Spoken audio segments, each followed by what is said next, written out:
Everybody, this is Alex Marqueski here with Sign Builder Illustrated, live from the ISA show floor. We're having a great time once again.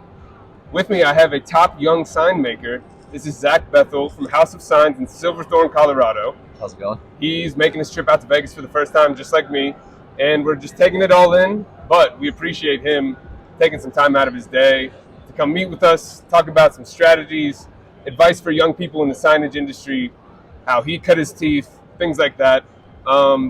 We really appreciated his boss, Paul Klukies. Am I saying that right? Yes, that's good. He was nominated by his boss, who has a long-standing relationship with a pretty impressive Greek designer in the sign industry.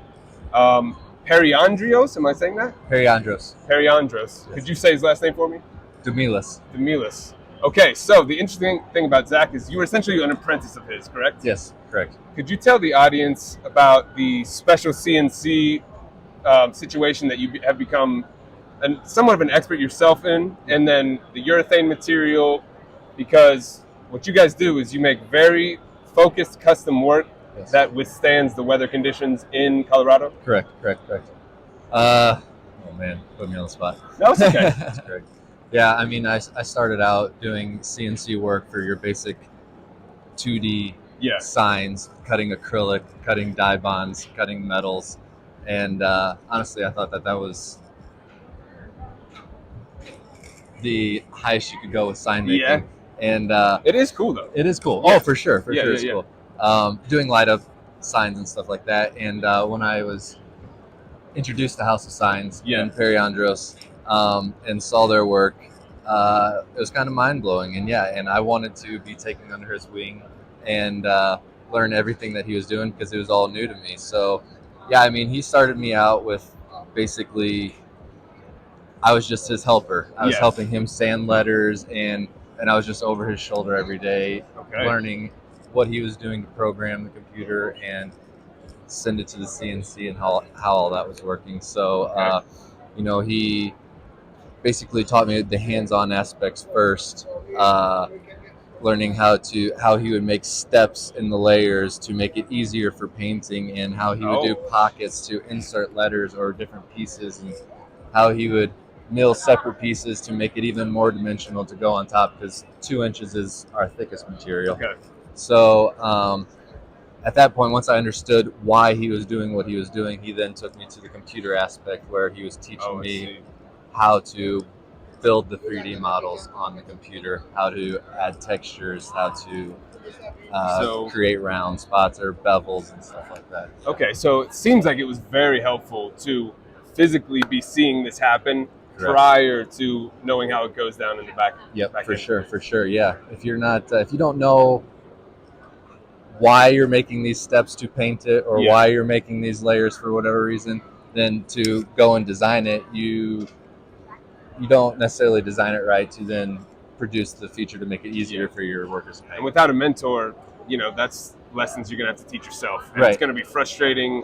You're going to waste a lot of money on products. Yes. So a long learning curve. That's great. So, what you were saying is your signs stand out in the area, House of Signs. Correct. Because, Colorado, you explained to me, which seems it's obvious, but you don't think about it when it comes to signage. You could have a day that starts out in the single digits, ends in the 60s. It might have snowed, it might have hailed. Correct. And wood contracts and restricts itself. Yep. So what was that process like, deciding to really lock in on the urethane material for House of Signs? And is it something that you envision is here to stay for you guys? Oh, it's definitely here to stay. I mean, we started, House of Signs started, this was before my time, but sandblasting signs and stuff like that. And if you go, a lot of sandblasted signs are still around that were made 20 years ago, but you can see they've cracked, the paint's chipped off, or the corners are chipped off, and they've just expanded and contracted so much that there's just separations in the signs. And you can go back and see signs that we did out of urethane 15 years ago, and they still look brand new. Maybe the paint is a little faded, but the sign is still one piece. Which is incredible, a huge selling point for the client. It is, for sure. Yeah. And if the readers don't know, you can go to signshop.com to check out the article that includes some information from Zac.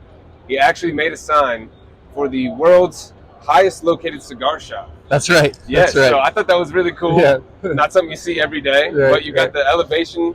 And Yes. like I said, you can't get more unpredictable weather than being that high up. That's true. That's very true. So I know you guys do anything from a neighborhood marker to stores, shops. Can you walk me through something?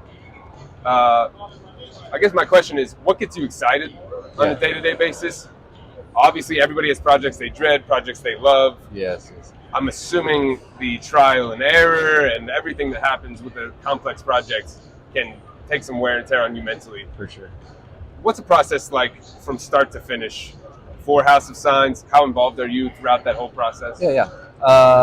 So usually it starts with a customer coming to us with their logo and being like, "Can you make this a 3D sign for us?" Yeah. So our first step is to. So they would it'll just be a logo, and they'll say we need a 3D sign. Exactly. Wow. Exactly. Yeah. So we'll take that logo, and usually it's Perry who still does 80 to 90% of the designs, Yes. and he'll 3D model it and present it to the customer what this is would look like.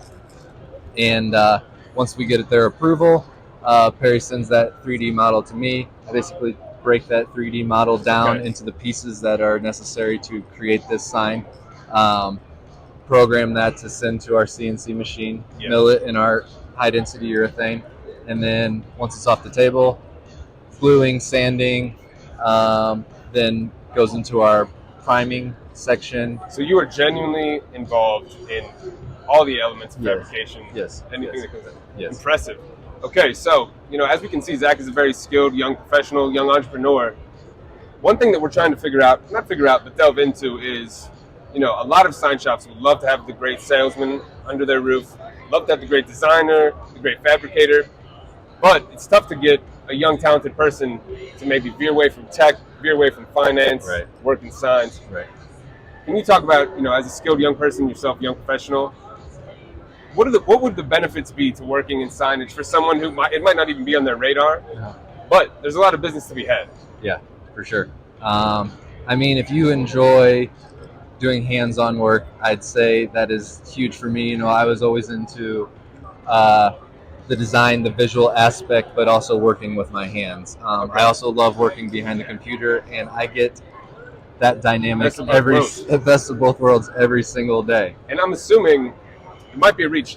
I'm assuming it does not get boring because it's something new every time. It is something new every time. So you can design anything from a 8-foot-long cigar to a slice of pizza and make it out of urethane? That's correct. Wow. Anything you want. Impressive. All right. Well, this has been Zac Bethel. Once again, we appreciate him taking the time. We're on the ISA show floor. He took some time out of his day to let us know how it goes at House of Signs in Colorado, and we're very grateful for that. Once again, check out his content on signshop.com. Thanks, Zac. Thank you.